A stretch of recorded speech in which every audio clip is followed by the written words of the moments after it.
জ্বালানি সংকট মোকাবেলায় রাত ৮টার মধ্যে দেশের দোকান ও শপিং মল বন্ধের সিদ্ধান্তে পাল্টাপাল্টি অবস্থান নিয়েছে ব্যবসায়ীরা।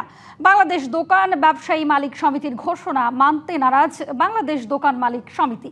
এর আগে এক সংবাদ বিজ্ঞপ্তিতে জানানো হয়, বাংলাদেশ দোকান ব্যবসায়ী মালিক সমিতি ও ঢাকা মহানগর দোকান ব্যবসায়ী মালিক সমিতির স্ট্র্যাটেজি কমিটি যৌথ সভায় রাত ৮টা পর্যন্ত দোকান শপিং মল খোলা রাখার সিদ্ধান্ত নেওয়া হয়েছে।